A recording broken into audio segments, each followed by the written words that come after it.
रामचरितमानस का अयोध्या कांड।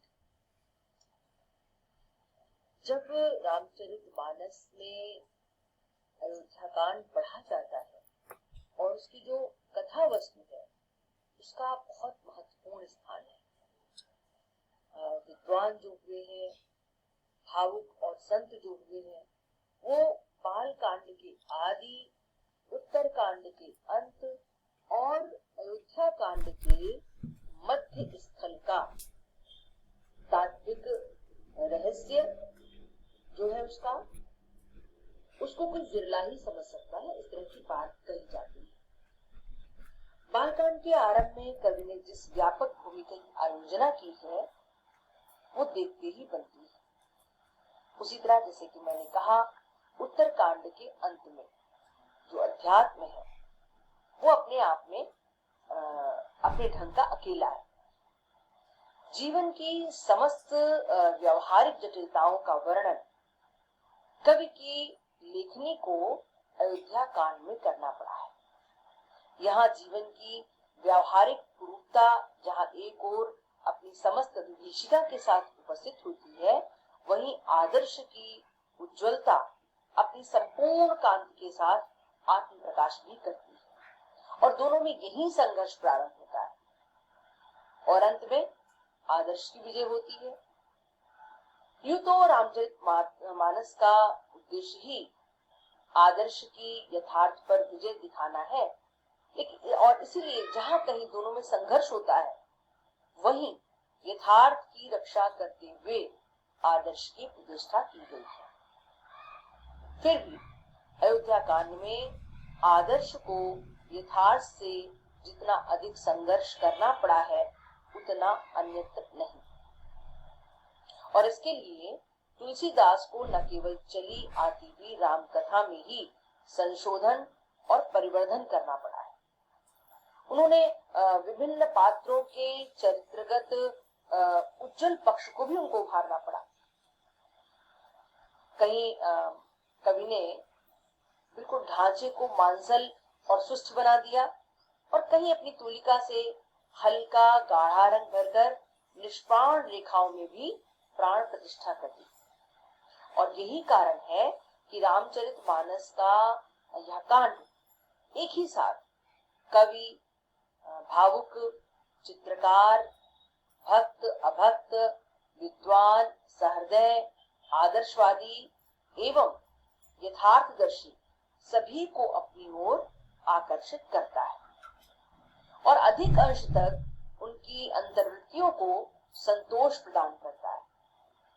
मन इस तरह से मन की विविध भाव भूमियों में एक ही स्थल पर, इन सभी का एक ही स्थल पर दर्शन हो जाता है। चेतना के विभिन्न स्तरों का एक ही स्थल पर ज्ञान हो जाता है। जीवन की भिन्न भिन्न परिस्थितियों में मानव किस प्रकार का व्यवहार करता चला आया है, यदि इस चीज को देखना हो तो अयोध्या कांड से बढ़कर उपयुक्त स्थल और कहीं नहीं मिल सकता है। जब अयोध्या कांड का प्रारंभ होता है तो भगवान शंकर की स्तुति से होता है, जिसमें गोस्वामी जी ने उनको भूधर सुता कहा, देवा पगा, बाल विधु, गरल, व्याल राट, मतलब विभिन्न प्रकृति के सत्वों का उन्होंने अद्भुत समन्वय कर लिया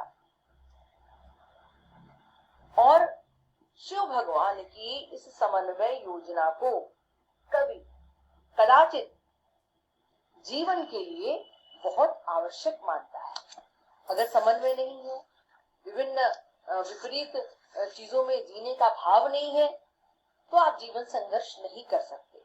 और इसीलिए भगवान शंकर की स्तुति से इस अयोध्या कांड का प्रारंभ होता है। और क्या भाव है इसमें? भगवान शंकर को इतना अद्भुत समन्वय करके उनका एक शब्द चित्र गोस्वामी जी उपस्थित करते हैं। क्या कहते हैं? जिनकी गोद में हिमाचल सुता पार्वती जी, मस्तक पर गंगा जी, ललाट पर दुधिया का चंद्रमा, कंठ में हलाहल विष और वक्षस्थल पर सर्पराज शेष जी सुशोभित हैं।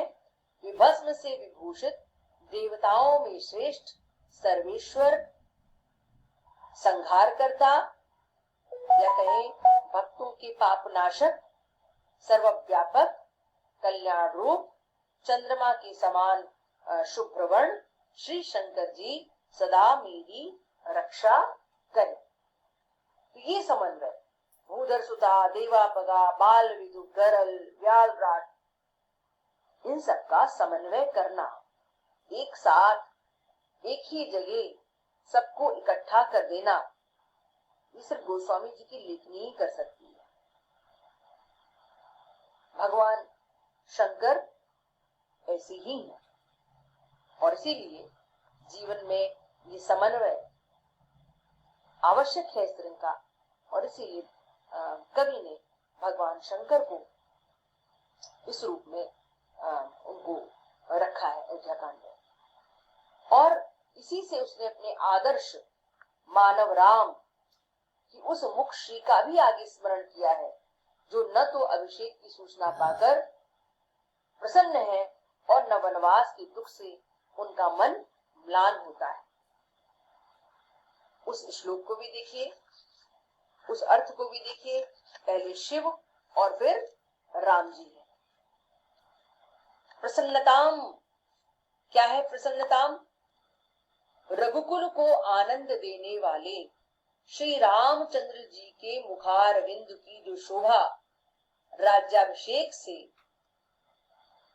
मतलब राज्याभिषेक की बात सुनकर न तो प्रसन्नता को प्राप्त हुई और न वनवास के दुख से मलिन ही हुई, वह मुख कमल की छवि मेरे लिए सदा सुंदर मंगलों की देने वाली हो। न व्यक्ति सुख से बहुत सुखी हो जाए, न दुख से बहुत अधिक दुखी हो जाए, राम का चरित्र ऐसा ही है। और इसीलिए गोस्वामी जी भगवान के उस मुख श्री का वर्णन करते हैं। उसी तरफ कवि जहाँ एक ओर सीता से युक्त श्री राम जी के नीलांबुज श्यामल कोमल अंगों की वंदना करता है, तो वहीं दूसरी ओर अपने आराध्य राम के कर कमलों में महासायक और चाप की भी स्मृति कर देता है। इस प्रकार अपने मन को विभिन्न जीवन परिस्थितियों के अनुकूल दृढ़ता प्रदान कर कवि पाठक को राम कथा के अत्यंत करुण प्रसंग की ओर उन्मुख करता है। मतलब पाठक को तैयार कर देता है मानसिक तौर पर। राम सीता को ब्याह कर साकेत आ गए हैं और वैभव संपन्न अवध रिद्ध सिद्ध संपत्ति की जल प्रवाह पूर्ण नदियों को अम्बुद की भांति अपना रहा है, लोगों का सुकृत सुख की वर्षा कर रहा है, नगर की विभूति का निर्माण मानो ब्रह्मा ने अपनी समस्त शक्ति लगाकर कर दिया है, और राम के गुणशील स्वभाव ने समस्त पुरवासियों, माताओं एवं राजा दशरथ को सुखी बना दिया है। उनकी मनोरथ बेली मानो फल संपन्ना हो गई हो। ऐसा सुखद वातावरण अयोध्या का है, लेकिन उसके प्रसंग विभिन्न विभिन्न प्रकार के हैं। और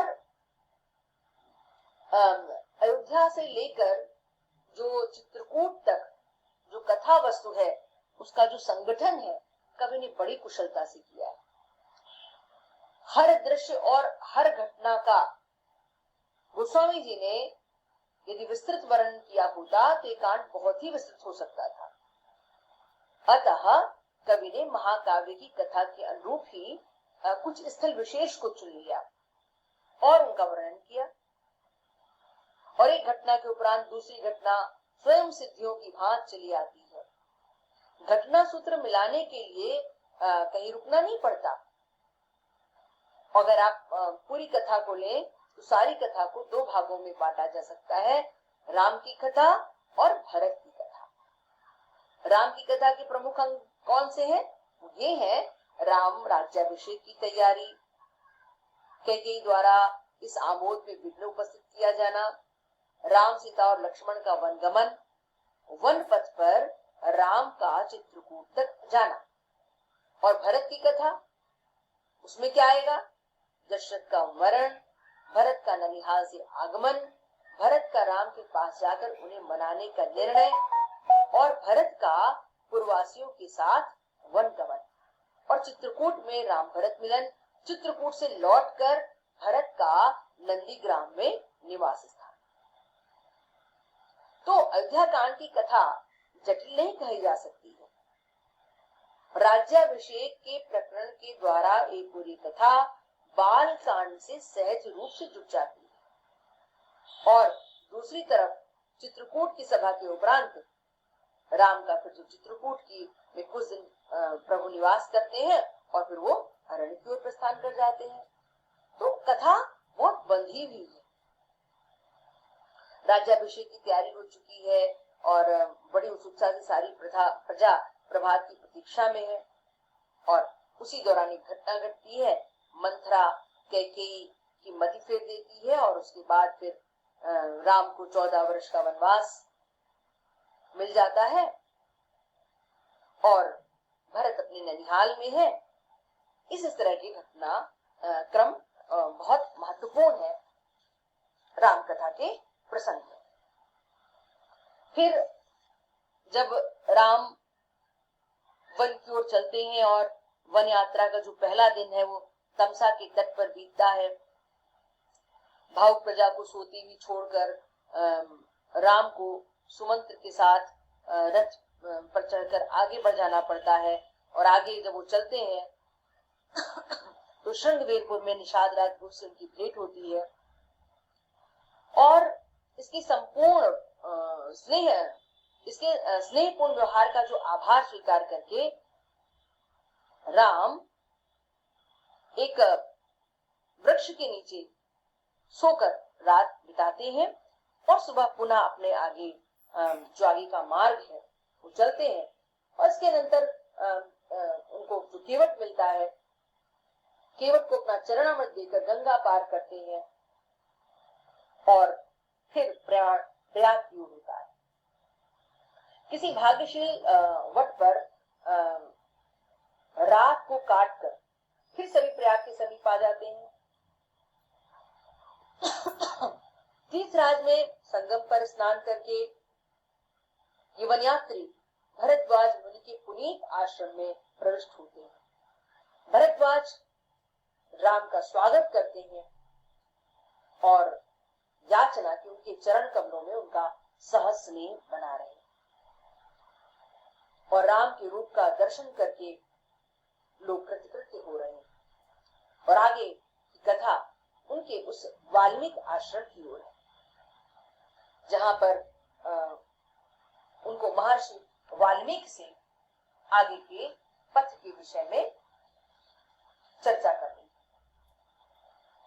अब ये जो वनयात्री है राम सीता लक्ष्मण जिस ग्राम पुर अथवा मार्ग से निकल जाते हैं वहां के सभी बाल वृद्ध नर नारी अपने सभी गृह काज छोड़कर उनके दर्शन कर अपना जीवन सफल बनाते हैं।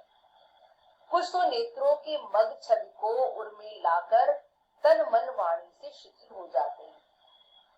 प्रेम के प्यास से थके समस्त नर नारी सौंदर्य का पान कर छक से जाते हैं और ग्राम वधूटियां बड़ी ही चतुरता से सीता से राम और लक्ष्मण का परिचय पूछती है और कटाक्षों द्वारा जिस प्रकार सीता जी उनका उत्तर देती है वैसा कल्पना विलास भारतीय साहित्य में अन्यत्र कठिनता से ही मिल सकता है।